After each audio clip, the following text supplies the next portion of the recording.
Hi అండి, this is త్రగా Sriram, cricket analyst. రేపటి నుంచి T20 సిరీస్ ఇంగ్లాండ్తో స్టార్ట్ అయిపోతుంది. మరి ఆస్ట్రేలియాతో టెస్ట్ మ్యాచ్ల సిరీస్ అనుభవం తర్వాత, అంతకుముందు న్యూజిలాండ్తో అనుభవం తర్వాత, దానికి ముందు ఇంకా కొన్ని అనుభవాల తర్వాత మన వాళ్ళ యాటిట్యూడ్ ఇప్పుడు ఎలాగుంది, ఎలా ఉండాలి, వరల్డ్ కప్ గెలిచిన టీము ఆ జోష్ అంతా కోల్పోయిన తర్వాత లేటెస్ట్గా సూర్యకుమార్ యాదవ్ నేతృత్వంలో సౌత్ ఆఫ్రికాలో గెలిచిన ఆ స్పిరిట్ ఈ టీంకి వస్తుందా, లేదా ఆస్ట్రేలియా సిరీసు లేదంటే న్యూజిలాండ్ సిరీసు ఇచ్చిన ఏవైతే కొన్ని బ్యాడ్ ఎక్స్పీరియన్సెస్ ఉన్నాయో అవి ఏమన్నా ఈ టీం మీద ప్రభావం చూపిస్తాయా? దీని గురించి అసలు మన గేమ్ ప్లాన్ ఎలా ఉంటే బాగుంటుందని మాట్లాడుకునే ముందు మన ఛానల్ వేదాంత ఛానల్ అందరూ సబ్స్క్రైబ్ చేసుకోండి. సబ్స్క్రైబ్ చేసుకుంటే మీకు ఎప్పటికప్పుడు దాంతోపాటు బెల్ ఐకాన్ కూడా నొక్కండి. బెల్ ఐకాన్ నొక్కితే మీకు ఎప్పటికప్పుడు మెసేజ్లు వస్తుంటాయి. వేదాంత ఛానల్లో క్రికెట్కి సంబంధించిన రివ్యూలు, అలాగే పొలిటికల్ రివ్యూలు, సినిమాలకు సంబంధించిన రివ్యూలు, ఆధ్యాత్మిక భక్తి సంబంధమైన అంశాలు, అలా అనేకమైన అంశాలు వస్తుంటాయి. సో వేదాంత ఛానల్ అందరూ సబ్స్క్రైబ్ చేసుకోండి. లేదు మాకు ఓన్లీ క్రికెట్ మాత్రమే ఇంట్రెస్ట్ ఉంది అనేవాళ్ళు క్రికెట్ వేదాంత ఛానల్ని సబ్స్క్రైబ్ చేసుకోండి. Thank you very much. ఇప్పుడు అసలు ఒక పక్కన బజ్బాల్ అని చెప్పి ఇంగ్లాండ్ ఆడుతున్న టైంలో మన యాటిట్యూడ్ ఎలా ఉండాలి, మన యాటిట్యూడ్ అంతా కూడా సూర్యకుమార్ నేతృత్వంలో అది స్కై బాల్ యాటిట్యూడ్ అయిపోయింది. అంతకుముందే వరల్డ్ కప్ నుంచే మనం మొదలు పెట్టేసాం. యాక్చువల్గా లాస్ట్ ఐపీఎల్లో ఇది మన స్కై బాల్ యాటిట్యూడ్ అనేది ఎప్పుడు మొదలైందంటే, ఐపీఎల్లో సన్ రైజర్స్ హైదరాబాద్ టీం తరపున అభిషేక్ శర్మ, ట్రావిస్ హెడ్ ఆడుతున్నప్పటి నుంచి కూడా మొత్తం T20 ఫార్మాట్నే మార్చేశారు ఇద్దరు, ట్రావిస్ హెడ్ అలాగే అభిషేక్ శర్మ. సో అలాంటి అభిషేక్ శర్మ ఈరోజు మన టీంలో ఉన్నాడు. సో ఇప్పుడు మనం స్కై బాల్ గేమ్ ఆడుతూ ఉండటంలో ఏ సందేహం అక్కర్లేదు. స్కై బాల్ గెలుస్తుందా, బజ్ బాల్ గెలుస్తుందా అనేది ఇప్పటికే సోషల్ మీడియాలో చాలా చర్చ జరుగుతోంది. సో ఏదన్నా ఇప్పుడు మన గేమ్ ప్లాన్ ఎలాగ ఉండాలి, మన ఉన్న టీంలో బెటర్ 11 మనం సెలెక్ట్ చేసుకుని ఆ బెటర్ 11లో నుంచి మనం ఏ విధంగా ముందుకెళ్ళాలి అనేది ఆలోచిస్తే, అసలు ఎట్టి పరిస్థితుల్లోనూ టాస్ గెలిస్తే ఒక రకంగా ఇండియా పిచ్చులన్నీ కూడా ఆల్మోస్ట్ ఒకే రకంగా ఉంటాయి, కానీ ఎక్కడ కూడా అద్భుతంగా ఏదో ఫాస్ట్ బౌలింగ్ పడిపోయి విపరీతంగా ఫాస్ట్ పిచ్చులుండి అట్లాంటివి ఏమి ఉండవు. కాబట్టి మ్యాక్సిమం ఎక్కువ శాతం బ్యాటింగ్కి అవకాశం ఉండే పిచ్చులు ఉంటాయి, కాస్త కోస్త స్పిన్కి ఖచ్చితంగా అవకాశం ఉండే పిచ్చులు ఉంటాయి. కాబట్టి ఖచ్చితంగా మనం ఫస్ట్ తీసుకోవాల్సిన నిర్ణయం ఏంటంటే, టాస్ గెలిస్తే ఖచ్చితంగా బ్యాటింగ్ తీసుకోవాలి ఫస్ట్.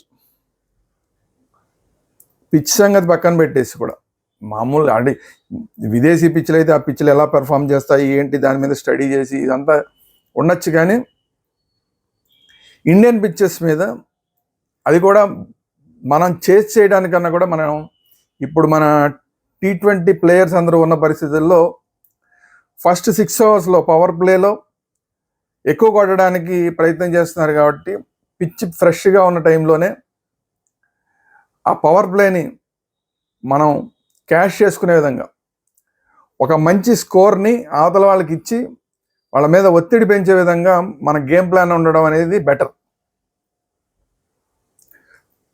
సరే, ఎక్స్ట్రాడినరీగా ఎక్కడన్నా పిచ్ ఏదన్నా ఫాస్ట్ బౌలింగ్ విపరీతంగా అనుకూలిస్తుంది అనుకుంటే అక్కడేమో, లేదంటే అక్కడ ఏదైనా వాతావరణం మార్పులు సంభవించి ఎక్కడన్నా వాన పడ్డం కానీ అలాంటివి ఏదైనా జరిగితే తప్ప ఫస్ట్ బ్యాటింగ్ తీసుకోవడం అనేది ఉత్తమం. ఫస్ట్ బ్యాటింగ్ తీసుకోవాలి. ఫస్ట్ పవర్ ప్లేలో మ్యాక్సిమం వికెట్లు పడకుండా ఎన్ని రన్లు మ్యాక్సిమం కొట్టగలం అంత ప్రయత్నం చేయాలి. సంజు శాంసన్, అభిషేక్ శర్మ వీళ్ళిద్దరు ఓపెనింగ్ జోడి కనుక కుదురుకోగలిగితే ఫస్ట్ పవర్ ప్లేలో ఉన్న 6 ఓవర్స్ వికెట్ పడకుండా సంజు శాంసన్, అభిషేక్ శర్మ కనుక వికెట్ పడకుండా కనుక ఆడగలిగితే మనకి మంచి ఓపెనింగ్ పార్ట్నర్షిప్ వస్తుంది. ఆ ఓపెనింగ్ పార్ట్నర్షిప్తో పాటు పవర్ ప్లేలో ఎక్కువ పరుగులు వస్తాయి. ఈ స్ట్రాటజీని పట్టుకుని అక్కడి నుంచి మన వాళ్ళు మిగతా వాళ్ళందరూ అందుకుని ఆ స్పీడ్ని కంటిన్యూ చేసి ఒక మంచి స్కోర్ ఇచ్చి అవతల వాళ్ళని బెంబేలిచ్చే స్ట్రాటజీ ఏదైతే ఉందో దాన్ని ఎన్నుకోవడమే ఉత్తమమైన మార్గం. సో ఒకవేళ వీళ్ళిద్దరిలో ఎవరన్నా అవుట్ అయినా కూడా 1 డౌన్లో తిలక్ వర్మని పంపించి, 2nd డౌన్లో నితీష్ కుమార్ రెడ్డిని పంపించి, 3rd డౌన్లో మిస్టర్ 360 సూర్యకుమార్ యాదవ్, తర్వాత 4th డౌన్లో హార్దిక్ పాండ్యా, 5th డౌన్లో రింకు సింగ్. ఇక్కడ వరకు ఎక్కడా కూడా పట్టు వదలకుండా మనం గనక బ్యాటింగ్ అసలు వికెట్లు నిలబెట్టుకుంటూ మన వాళ్ళు కానీ చేయగలిగితే ఈ రింకు సింగ్ వరకు 15 ఓవర్లు దాటించగలిగితే అప్పటికే మనకి మంచి స్కోర్ వస్తుంది. లాస్ట్ 5 ఓవర్స్ రింకు సింగ్ ఇంకా ఎలా ఆడతాడనేది చెప్పక్కర్లేదు మనం. ఆ తర్వాత ఒకవేళ అక్కడ మనం ఆ రింకు సింగ్ తర్వాత ఒకవేళ అక్షర్ పటేల్ ఆడాల్సి వచ్చినా, లేదంటే వాషింగ్టన్ సుందర్ ఆడాల్సి వచ్చినా, ఇద్దరు ఎవరు వచ్చినా కూడా అక్కడ దాకా వచ్చేసరికి వాళ్ళకు ఒక 3 ఓవర్లు మాత్రం ఉండే పరిస్థితి మాత్రమే ఉంటే కనుక మంచి స్కోర్. అంటే ఇప్పుడున్న మన పరిస్థితుల్లో 200+ లేదంటే అరౌండ్ 200 అయితే ఖచ్చితంగా ఉంటేనే ఇంగ్లాండ్కి మనం ఒక మంచి ఛాలెంజ్ విసరగలం. ఎందుకంటే ఇంగ్లాండ్ టీం తక్కువ అంచనా వేయడానికి లేదు, చాలా మంచి బ్యాట్స్మెన్ ఉన్నారు. సో అందువల్ల ఏంటంటే 200 రన్స్ టార్గెట్, ఫస్ట్ టార్గెట్ 200 రన్స్గా ఉండాలి. ఫస్ట్ టార్గెట్ 200 రన్స్గా ఉండాలి అంటే 200+ ఎంత వచ్చినా అది అడిషనల్. 200 కన్నా తక్కువ ఉంటే మాత్రం కొంచెం టెన్షన్ పడాల్సిన వాతావరణం. 180 కన్నా కనుక తక్కువ ఉంటే మాత్రం చాలా కష్టపడాల్సిన పరిస్థితులు ఉంటాయి. సో వీటిని దృష్టిలో పెట్టుకుని మన బ్యాటింగ్ ఎలా ఉండాలి, రెగ్యులర్ ఇంటర్వల్స్లో వికెట్లు పడకుండా చూసుకోవడం ఎలా అన్న దాని మీద ముఖ్యంగా కాన్సన్ట్రేట్ చేయాలి. వీళ్ళల్లో ఎవరు నిలబడినా కూడా, ఏ 3-4 నిలబడినా కూడా సంజు శాంసన్, అభిషేక్ శర్మ,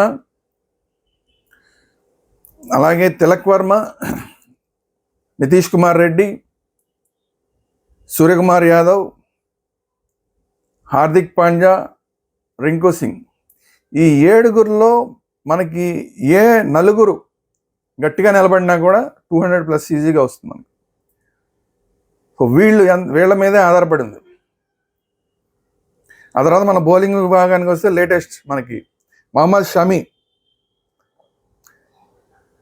మళ్ళీ రీఎంట్రీ ఇస్తున్నాడు కాబట్టి మహమ్మద్ షమి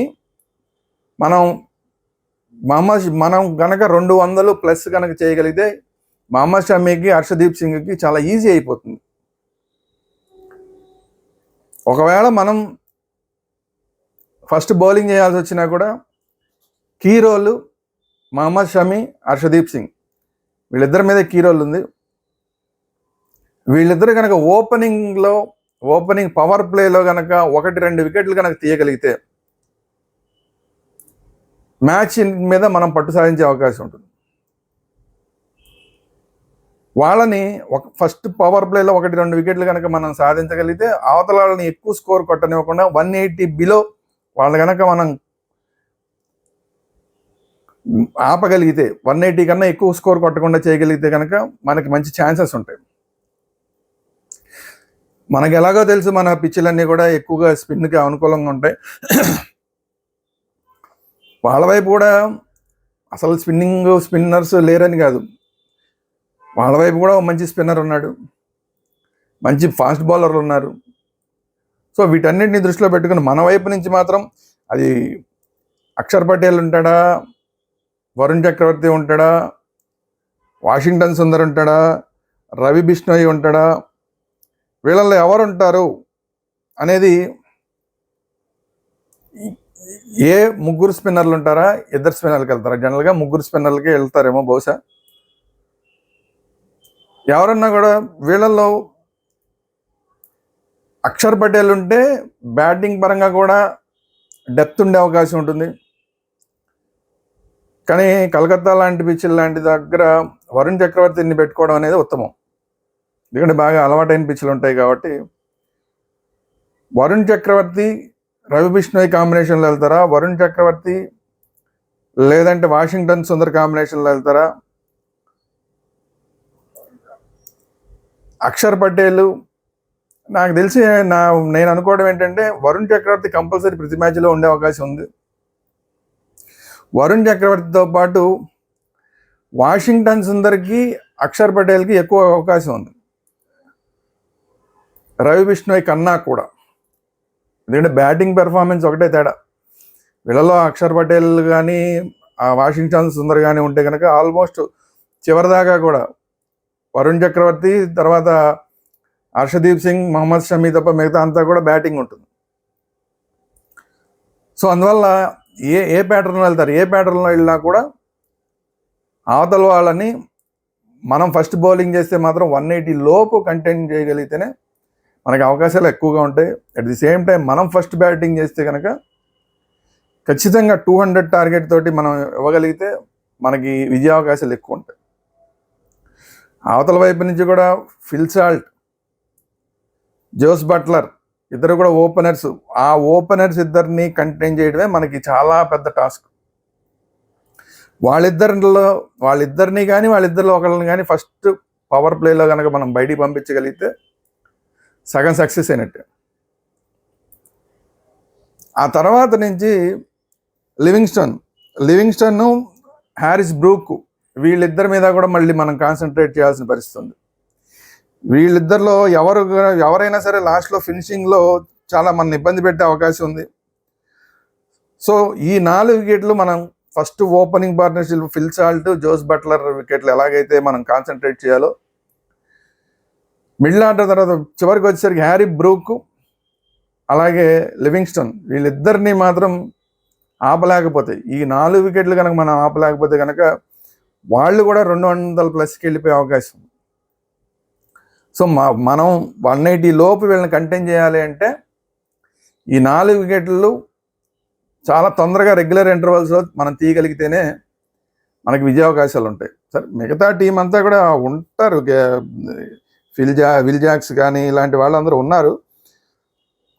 కానీ వాళ్ళందరికన్నా కూడా డేంజర్ ప్లేయర్స్ ఈ నలుగురిని కంటైన్ చేయడం అనేది మన ఫస్ట్ టార్గెట్గా ఉండాలి. వాళ్ళు ఫస్ట్ బ్యాటింగ్ చేసినా ఎవరు బ్యాటింగ్ చేసినా కూడా వాళ్ళ వైపు నుంచి మాత్రం ఈ 4 వికెట్ల మీద కనుక మనం కాన్సన్ట్రేట్ చేసి ఈ 4 మనం తొందరగా అవుట్ చేయగలిగితే మనకి విజయావకాశాలు ఉంటాయి.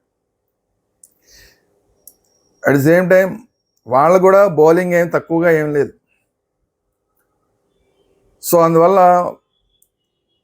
మనం రెగ్యులర్గా ఇంటర్వల్స్లో వికెట్లు కోల్పోకుండా ఉండటం, వాళ్ళని రెగ్యులర్ ఇంటర్వల్స్లో వికెట్లు తీయడం, ఈ 2 పనులు చేయగలిగితే ఫస్ట్ మనం బ్యాటింగ్ చేసినప్పుడు ఫస్ట్ పవర్ ప్లేని కనుక సమర్థవంతంగా మనం వినియోగించుకోగలిగితే, వికెట్ పడకుండా ఫస్ట్ పవర్ ప్లేలో 60-70 రన్స్ చేయగలిగితే అక్కడి నుంచి మనకి ఈజీ అయిపోతుంది. లేదంటే కనుక ఫస్ట్లోనే 1-2 వికెట్లు పవర్ ప్లేలోనే మనకి 2 వికెట్లు పడినాయంటే మాత్రం ఆ ప్రెషర్ తర్వాత కంటిన్యూ అవుతుంది. అక్కడి నుంచి స్లో అయిపోతుంది, రన్ రేట్ డౌన్ అయిపోతుంది. అప్పుడు మనం 180 లోపే ఉంటాం. సో ఎట్టి పరిస్థితుల్లోనూ మనం 180 లోపు ఉండకుండా ఉండాలంటే మనకు కూడా ఓపెనింగ్ పార్ట్నర్షిప్ చాలా ఇంపార్టెంట్. కాకపోతే ఏంటంటే బ్యాటింగ్ కానీ బౌలింగ్ కానీ ఎలా చూసుకున్నా కూడా ఓవరాల్గా చూసుకుంటే ఇంగ్లాండ్ టీం కన్నా కూడా ఇండియా పిచ్ల మీద మనమే బెటర్ అనిపిస్తుంది నాకైతే. ఎందుకంటే మన డెప్త్ బ్యాటింగ్లో మనకున్నంత డెప్త్ వాళ్ళకి అంత డెప్త్ లేదు. వాళ్ళకి కేవలం 4 చాలా గట్టిగా మ్యాచ్ని టర్న్ చేయగలిగిన వాళ్ళు 4 ఉంటే మనకి 5-6 ఉన్నారు ఏ నిమిషంలో అయినా మ్యాచ్ని టర్న్ చేయగలిగిన వాళ్ళు. సంజు శాంసన్ నిలబడినా, అభిషేక్ శర్మ నిలబడినా, లేదంటే తిలక్ వర్మ నిలబడినా, నితీష్ కుమార్ రెడ్డి నిలబడినా, హార్దిక్ పాండ్యా నిలబడినా, సూర్యకుమార్ యాదవ్ నిలబడినా కూడా లాస్ట్లో రింకు సింగ్ వచ్చి ఫినిషింగ్ చేసేస్తాడు. సో వీళ్ళల్లో ఎవరు నిలబడినా కూడా మనం పెద్ద స్కోర్ చేయడానికి మనకు అవకాశం ఉంది. కానీ వాళ్ళలో అంత గట్టిగా నిలబడగలిగిన వాళ్ళు కనిపించట్లేదు, ఈ నలుగురు తప్ప. లివింగ్స్టన్, బ్రూక్, అలాగే మనం చెప్పిన ఫిల్ సాల్ట్, జోస్ బట్లర్, ఈ నలుగురు మీద కూడా మనం కాన్సన్ట్రేట్ చేస్తే మనం విజయం సాధించాలి. ఇంకొకటి ఏంటంటే సూర్యకుమార్ యాదవ్ ఇప్పటిదాకా ఎక్కడా కూడా ఒక సిరీస్ని ఓడిపోలే. అట్లాంటి సూర్యకుమార్ యాదవ్ నేతృత్వంలో ఇప్పుడు మనం వెళ్తున్నాం కాబట్టి ఖచ్చితంగా సిరీస్ మీద భరోసా పెట్టుకోవచ్చు. బట్ వైట్ వాష్ చేయగలమా అంటే మాత్రం డౌట్. 4-1 కానీ 5 T20 సిరీస్లో 4-1 కానీ 3-2 కానీ మనం గెలిచే అవకాశం ఉంది. సిరీస్ని ఖచ్చితంగా మనమే గెలిచే అవకాశం ఉంది. అది 4-1తో గెలుస్తామా, 3-2తో గెలుస్తామా అనేది చూడాలి. వైట్ వాష్ వాళ్ళని చేయగలుగుతామంటే మాత్రం కొంచెం డౌటే. సో ఎట్టి పరిస్థితుల్లో అడ్వాంటేజ్ అయితే టీమిండియాకే ఉంది. షమి ఏ మేరకు షైన్ అవుతాడు, ఓపెనింగ్ పేరు మనకి బ్యాటింగ్లో, ఓపెనింగ్ పేరు పవర్ ప్లేలో ఎంత మనకి స్కోర్స్ తీసుకురాగలుగుతారు, ఈ రెండూ కూడా మన విన్నింగ్ ఛాన్సెస్ని ఈ సిరీస్లో డిసైడ్ చేయబోతున్నాయి. చూద్దాం ఏం జరుగుతుందో. సూర్యకుమార్ యాదవ్ నుంచి ఒక పెద్ద ఇన్నింగ్స్ వచ్చి చాలా రోజులైంది.